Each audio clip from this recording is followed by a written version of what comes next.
Hello Internet, my name is the Golden Stalfos, and today I'm going to be continuing my series where I review every single Zelda game to exist in order, and so we're all the way up to installments number 7 and 8 in the franchise, uh,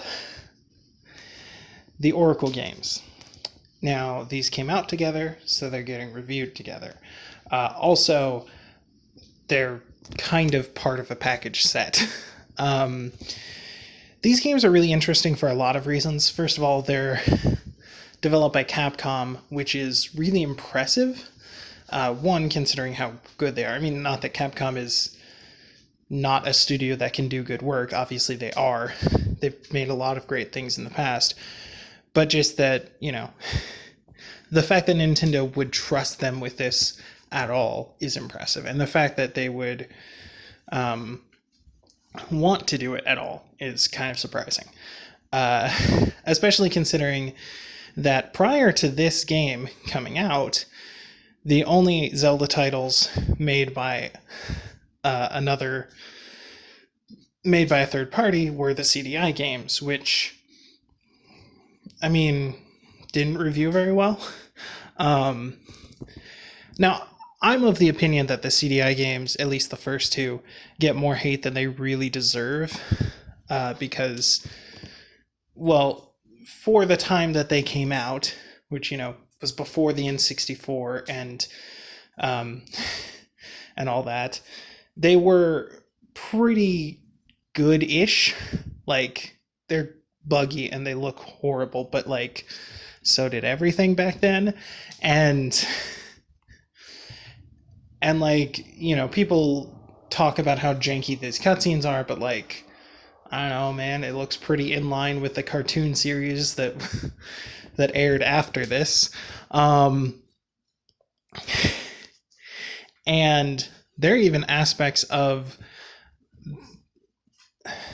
the series that were created here, like the tier of rupees, right? Like how it goes, green is 1, and then blue is 5, then yellow is 10. Yellow rupees were introduced in this game as the 10, or in the CDI games rather. But also just like overall, they're just an expanded version of the gameplay from Zelda 2, which not everyone was a fan of. Fair enough, but that was the only game in the franchise that didn't really have a direct follow-up at that point, except for Link's Awakening. But the Oracle games are direct follow-up to Link's Awakening, so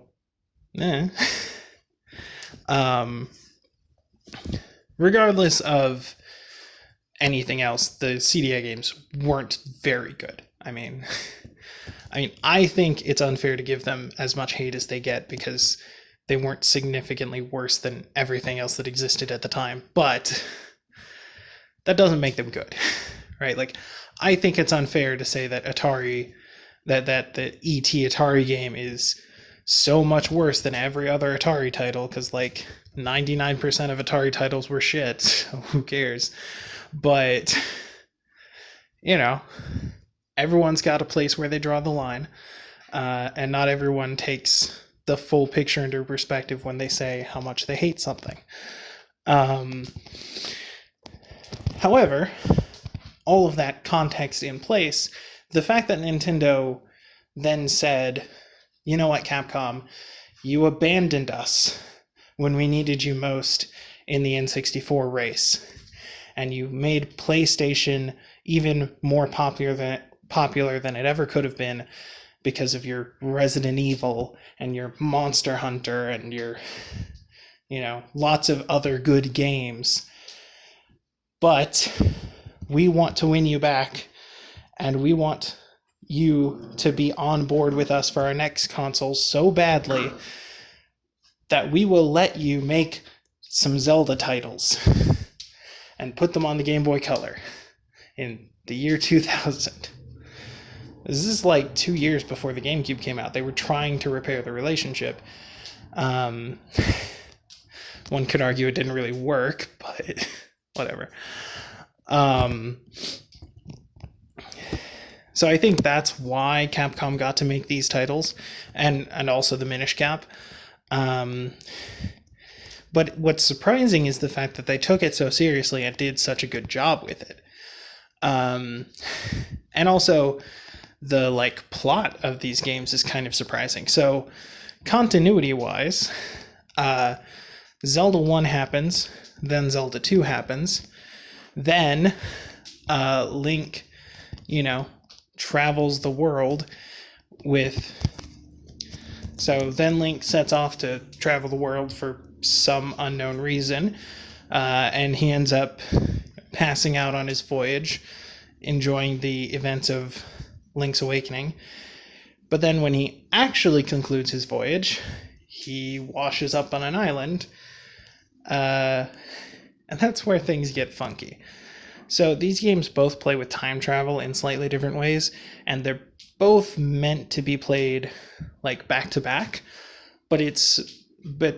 and they have a connecting story, but the story is connected in such a way that you could play either game in either order, which doesn't work really. It just makes the story more convoluted. And there's a missing piece to the puzzle because it was originally supposed to be 3 games, right? So the basic breakdown of these games is, in Oracle of Ages, you have puzzle-based gameplay. The spirit Nyaru is kidnapped, and you have to rescue her by completing a bunch of puzzles, traveling back and forth through time, and defeating the evil villain. Then, in Oracle of Seasons, you have combat-based gameplay, and so you have to get through a bunch of combat challenges to rescue the spirit Din of Power, Spirit of Power, from the other evil bad guy. And there was originally supposed to be a third section where you do some sort of courage-based gameplay to rescue Feroe from the third evil minion person. But they had to scrap that because they couldn't figure out what the fuck courage-based gameplay was. Leaps of faith? I don't know. It's a really dumb, like, wisdom, power, and courage. But, like, I don't know, is courage really represented through gameplay at all? I mean, technically confronting monsters might require courage, but that's what power is. The power to overcome the monsters. So is courage just like inevitably intertwined there? I mean, maybe they could have made a whole suite of horror themed levels and just, made you go against Stalfos and likes and and ghosts and whatnot the whole time, but I feel like that would wear thin, and I doubt that would really make any sense overall. So they ended up scrapping it. And so you have 2 games that are each representing one piece of the Triforce that was originally supposed to be 3 games, and a narrative that ties together very convolutedly because they're, supposed to be played in any order, and there's a piece missing from the narrative. And you have like a bunch of mechanics inspired by like Pokemon. Like, part of the reason they made they originally wanted to do 3 separate releases was because Pokemon was so popular with that. You could trade items back and forth between your friends and stuff. And so what they did is they created this new kind of item called rings, where you could get some sort of benefit from them, and you could trade them with your friends through the link cable and all that. And so now there's this extra element of randomness and tradability, and like it's encouraging you to play these 2 games with your friends and stuff. There is kind of a workaround, like, because almost none of the rings at the beginning of the game are worth using, and there's like 3 good rings in the entire games. What you could do is beat one game, go through all the bullshit to get those good rings, and then trade them through a second system to the other game, that has just started and then play through with those extra rings. The ring lists do actually differ slightly in terms of what you can find in game natively, so that's interesting. And it's about all you can say for it. Like it's just a kind of tacked on mechanic to make it more like Pokemon, but that doesn't make sense in Zelda. And they aren't very significant for most part, you know. Like I said, a couple of them are kind of cool, you know, provide a meaningful stat buff, but for the most part, they're just like there. Because it's on the Game Boy Color, it has the exact same system, like basically the same engine as Link's Awakening DX. You can see a lot of similarities in like the way the sprites are built and things like that. You still have this system where you can use, you know, one item on A, one item on B, and like combine their functionality by pressing both buttons together. And so that's really cool. There are a lot of puzzles that are built around, you know, charging up with your Pegasus boots so you can make a jump with a Roc's feather and things like that. But it's still on a Game Boy, so you still only have 2 buttons at a time, and so it's really hard to do very much with it. And so while and so like the combination of items doesn't really get any more complex or dynamic than what it was in A Link's Awakening. There are some more unique items, and the items do differ between the 2 games because one of them is, you know, combat focused and the other is puzzle focused. And so like in Oracle of Ages, you have this seed gun that can shoot things and make them shoot like seeds and make them ricochet off the walls and stuff. And so you can, you know, trigger switches that are around a corner and things like that, and it's really cool and good for puzzle solving. You know, and both games individually are quite fun, and both of them individually have like these really great moments where they're doing exactly what they were meant to do at just an insanely high level. You know, like some of the puzzles in Oracle of Ages are mind-blowing, and some of the combat sections in Oracle of Seasons are just crush your soul with how desperate and tense and fun it is, which is a crazy thing to say about Zelda. You know, and obviously it's not like, you know, it's not like the most evolved combat in the world. It's still just press A to swing your sword in an arc, you know, but still, it's like they do some really interesting things with the enemy design and the layout of the rooms where you encounter those enemies, and it's really compelling. However, because all of these good moments are spread out across 2 games with a convoluted overarching plot, it falls short.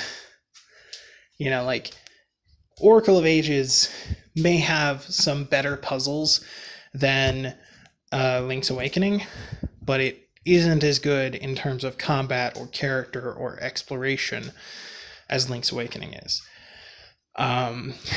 You know, and Oracle of Seasons may have some much better combat encounters and bosses and enemy design than what you'll find in Link's Awakening, but it's not as good with the puzzles or the exploration or the characters, and so it doesn't work quite as well. And, you know, playing these 2 games back to back, you might think kind of solves the issues, but then you're just going from one game that lacks one thing to another game that lacks the other thing. And playing the back-to-back takes for fucking ever. Despite being Game Boy Color titles, these games are pretty long.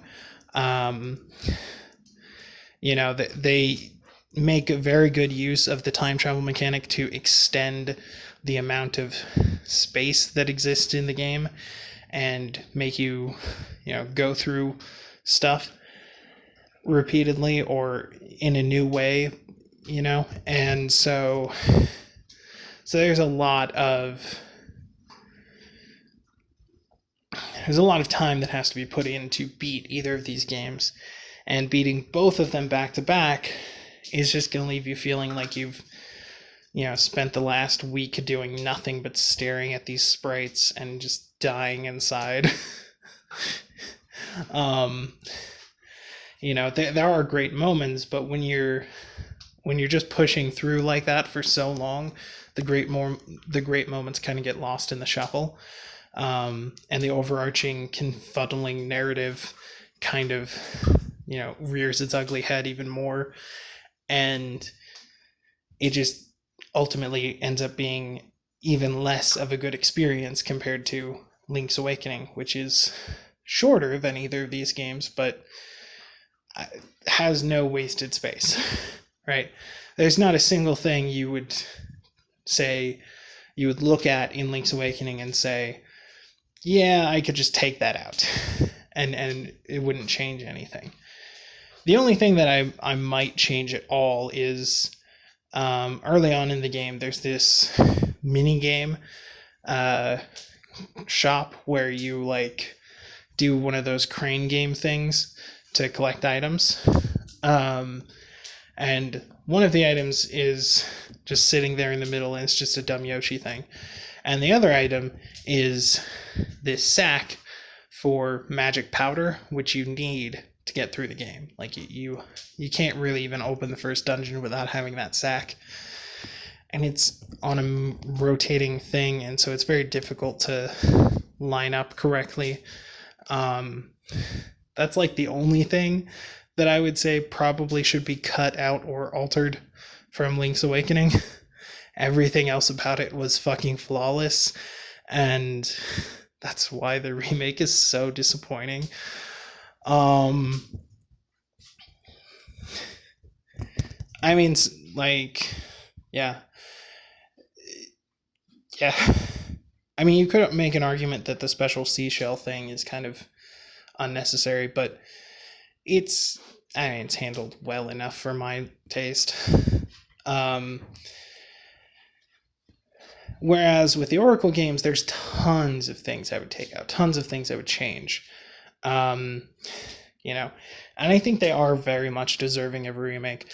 I think realistically, there should be a remake, but it should be one game that covers a sort of combined area where Link has to rescue the three spirits who have been kidnapped by these three separate villainous entities. And I don't know, you could even make them all controlled by Ganon or something. I wouldn't give a shit.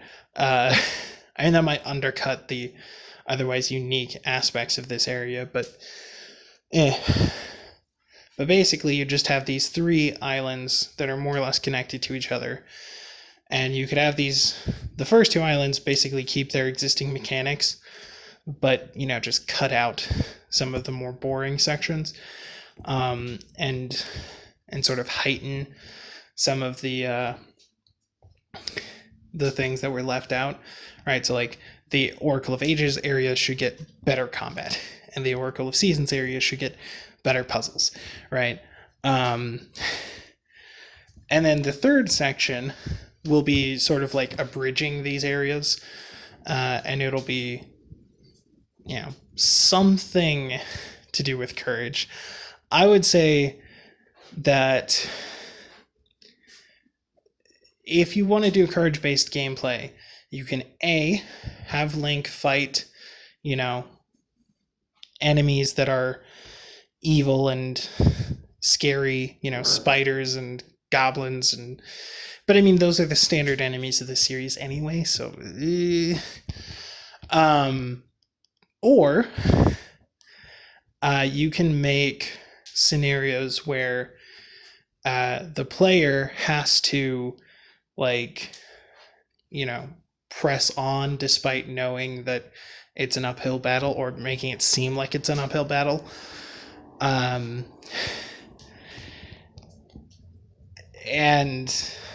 that's a lot more like up in the air, subtle, kind of hard to figure out.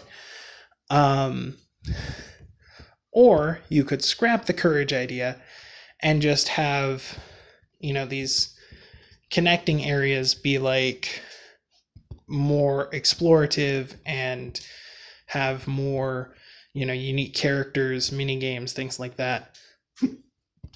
Because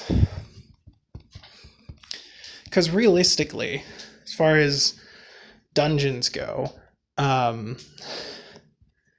that's what you've got, right? Like, you've got puzzles and you've got combat, and then outside of the dungeons, you've got mini games and items to find in the overworld and characters to talk to.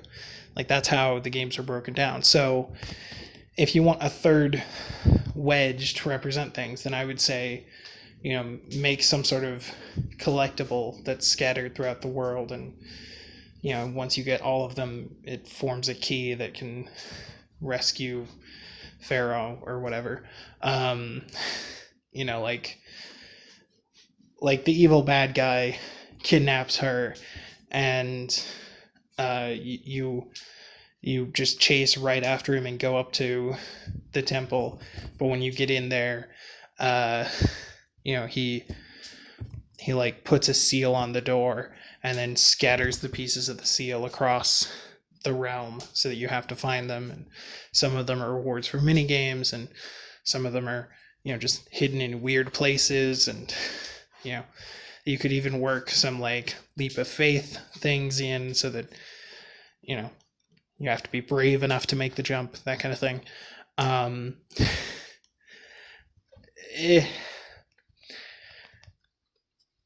There could be some hidden in like an area that's dark, but you can't use a light in there, so you just have to, be brave and fumble through the darkness. Things like that. And that would sort of connect the three things together, so that while you play through, the future and past sections in the Ages Island and the seasonal sections in the Seasons Island, you also, build up your courage by collecting these key fragments that are scattered throughout the world. And that would give players a lot more stuff to do and a lot more like things to interact with. Both of these games have collectibles. There's the rings. But obviously, if you're combining these two games, then like, Link can only have 20 hearts, so you'd have to cut some of the heart pieces from some of the locations, and you could have other things in their place besides this hypothetical key to Pharaoh. It could be like Pharaoh, however the fuck you say her name. Like, you could do things like the bugs from Twilight Princess, or the Skulltulas from from Ocarina, or whatever. But just having more collectibles would make the game more interactive in between the dungeon sections. And if you did do this, combined remake, you'd have to alternate the progression, right? So you do one dungeon in the Ages area and one dungeon in the Seasons area, then back and forth and back and forth. And like I said, the dungeons would have to be altered so that the Ages areas have better combat and the Seasons areas have better puzzles, because you want a better overall experience that combines all these elements and heightens them. As far as the item list, these two games have some unique items, but overall they have a lot of overlap. So you wouldn't have to expand the item list that much if you're putting these two games together. And on a modern console, you could actually make some more interesting things happen with the items. So on a modern console, like say the Switch, you have your D-pad, your 4 face buttons, your 4 trigger buttons, or shoulder buttons, like you have the button and the trigger, which I hate that distinction. They're just the shoulder buttons collectively. And then you have 2 joysticks. Now, you only need 1 joystick, for a 2D game, and it's arguable that the D-pad would do a better job than the joystick since it's, grid lined anyway. But let's say you map the D-pad and the joystick to both be for traversal and menu navigation and whatnot. I'll leave the other joystick out of it. So now you've got 4 face buttons, 4 shoulder buttons, and start and select, obviously, just interact with the menus. Duh. So you can have your sword and shield always be mapped, right? So A is always your sword and your primary interact with stuff button. B is always your shield, or probably a better option would be to have one of the right trigger or left trigger be your shield, while A is your sword. Then I would also probably make it so that the Rock's Feather is always matched to your B button. So you A to sword, B to jump, and you can always sword, jump, shield. I would also probably put the Pegasus boots always on your right trigger, right? So you got 2 trigger buttons, 1 to shield, 1 to run.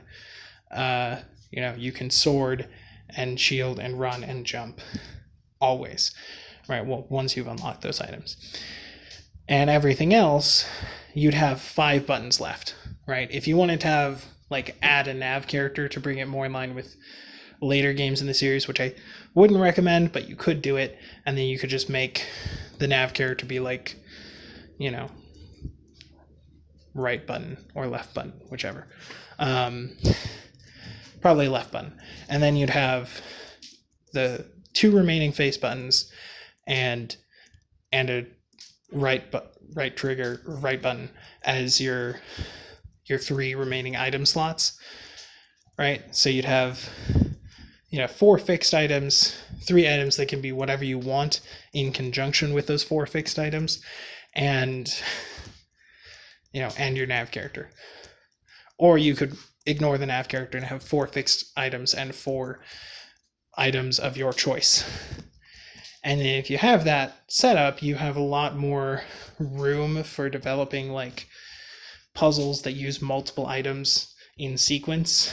You can create some more unique combinations of items. You can use the Pegasus boots and the sword to do a charge attack that cuts through everything, or you can do it with your shield to just push everything in front of you.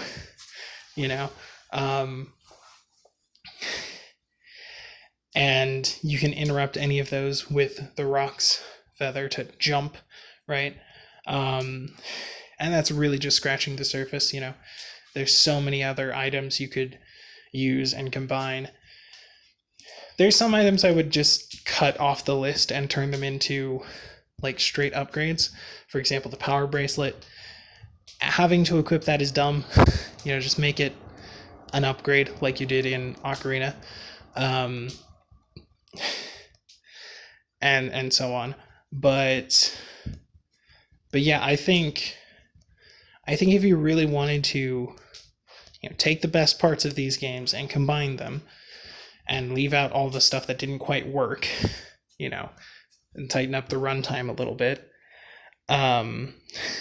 you could end up with one solid game that is about the same size as the Link Between Worlds or something, maybe a little bigger than that, but has way more depth, way more complexity, way more interaction for the player, and is just all around a much better time.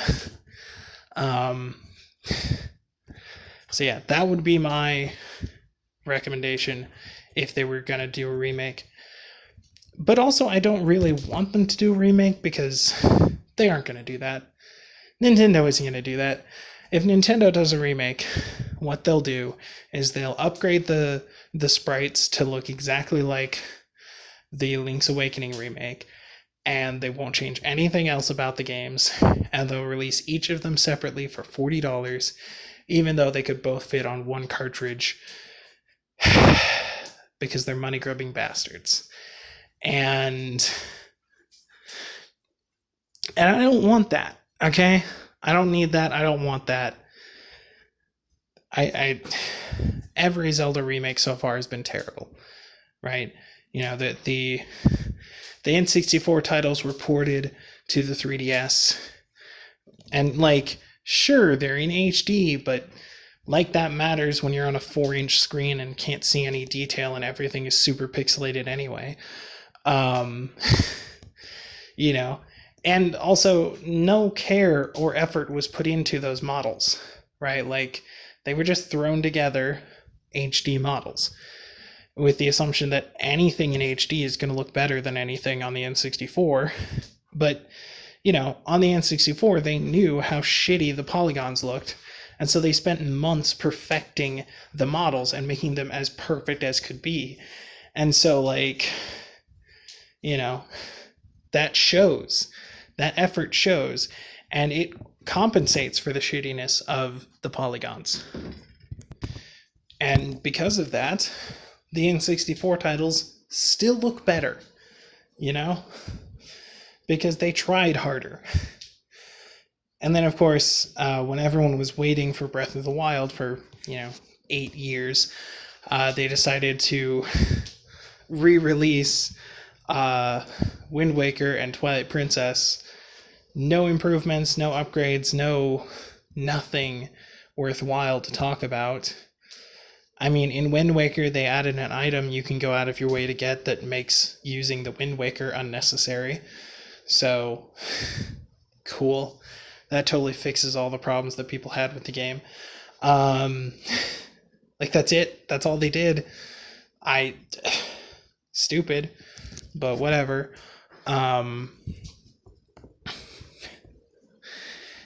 And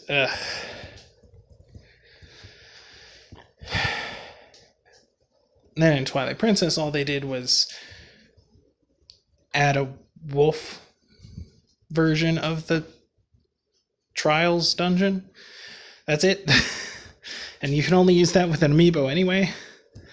I mean, I guess hero mode is kind of nice, but like, it's not worth $40. You know, I mean, especially since in order to get the most out of hero mode, you have to also use the Ganondorf amiibo, which is sold separately. You know, so it's just like, I don't know, what's the point? It doesn't even look better, right? Like, they took the original assets and upscaled them, right? But they also removed the bloom and all of the like effects that they use to make the feathering and whatnot. So like, sure, it's in HD and you don't get any staircasing from the 480ness, but like, it looks worse. Like, it's too bright. There's no feathering, there's no bloom, there's no, like, none of the effects that were used to make the atmosphere of the original are there. So it doesn't look better because they removed those visual effects, and now it's just like this overly bright, washed out waste of space. Hooray! I guess, I don't know. And they took away the Wii control scheme, which, you know, is a little annoying since the Wii U is compatible with Wiimotes, and most people played the game on the Wii and would want to continue to use that control scheme, so why would you take that away? Right? Like, that's just stupid. And then they made a Link to the or a Link's Awakening again, and it was bad, you know? I mean, in the past, they've done a couple of, like, just ports You know, like there was a straight port from Link to the Past to Game Boy Advance. It was okay. Nothing to write home about, just a port, you know. And of course, Link's Awakening already had a director's cut version for Game Boy Color that had an extra dungeon, and you know, um, so there's that. But yeah, they just have a horrible track record with their remakes, and I don't trust them to do any justice to this game, to these games, since they didn't do any justice to their more popular titles, you know. Um,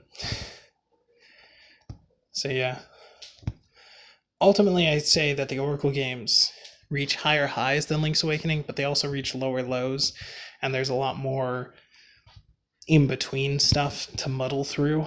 So it ends up being a worse experience, both individually and as a collective group, than Link's Awakening was.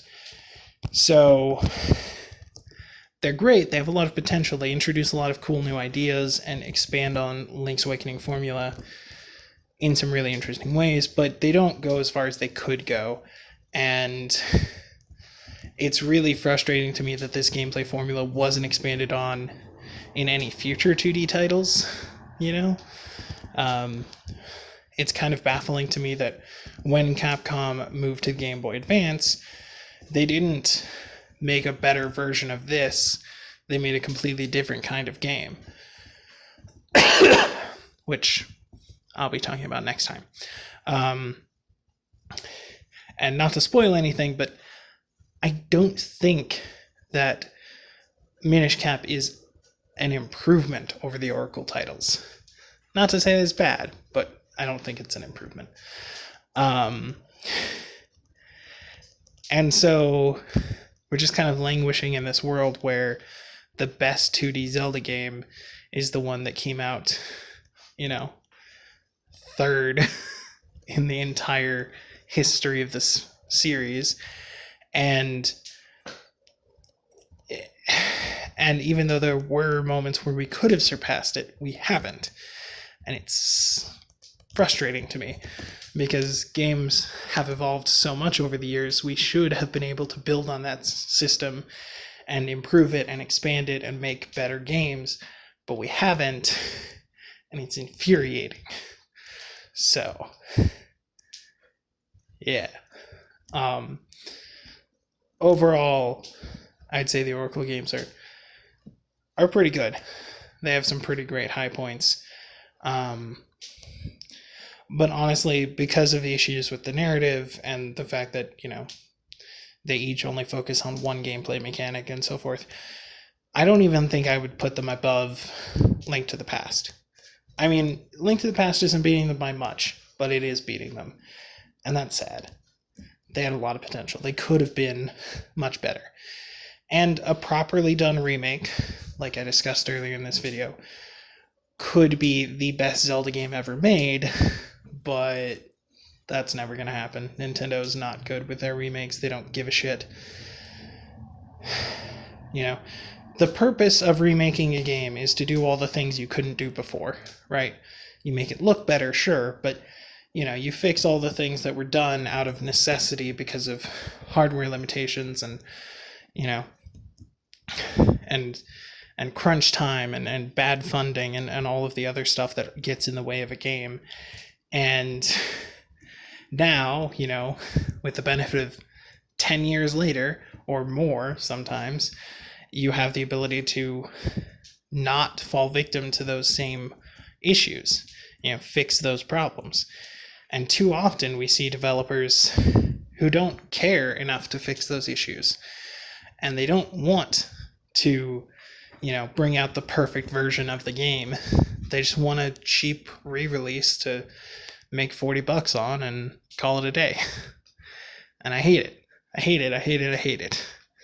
You should not be able to charge AA pricing for a game that came out 20 years ago and has no dev time or effort put into it. You should just, you know, kill yourself instead.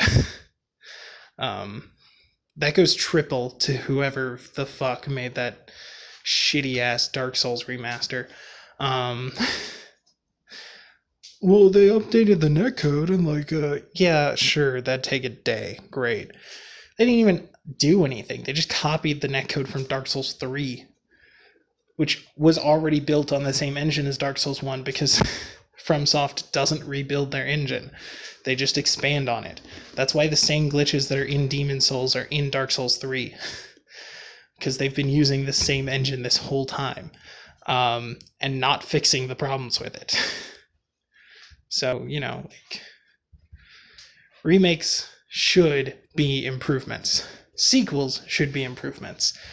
But too often, people don't give a shit, and so that doesn't happen. So yeah, in theory, a well-made remake of the Oracle games could be the highest peak of Zelda ever, but it's not gonna happen. So yeah, let me know in the comments down below how you feel about these games. What are some of your favorite dungeons? Because there's some great ones in here. I don't know if I put any of them in my top 10 necessarily, but I don't even know what my top 10 would be, honestly. And probably Stone Tower and Turtle Rock are definitely way up there, but those are obvious picks for obvious reasons. Yeah. But yeah, a lot of these Game Boy Color dungeons are incredibly good, and the Oracle games, do have some really great dungeon design. So let me know in the comments down below what your favorite dungeon was, and whether you preferred or seasons or ages, which was your preferred playstyle. So yeah, thank you all for watching, and I'll see you in the next life. Laters. Okay, end card time. I'm supposed to tell you to like, comment, subscribe, all that stupid YouTube shit. There's a bell thingy, whatever. I have all the social media stuff: Facebook, Twitter, Twitch, YouTube. Mostly I use Facebook and Twitter to tell you about my Twitch and YouTube uploads. I've got a Patreon, but Patreon is one of those things where people who can afford to throw away money give money to people who can't. And so if you can't afford to throw away money, then you shouldn't be doing that. And if you can afford to throw away money, consider charities. There's a pandemic, there's global warming, there's millions of people in the world who don't have toilets, which is just awful. So I've linked a few charities in the description down below in case you're interested in that. And if you can't donate money to a charity, consider donating some of your time, because that's also very useful. And yeah, thanks for watching. Bye.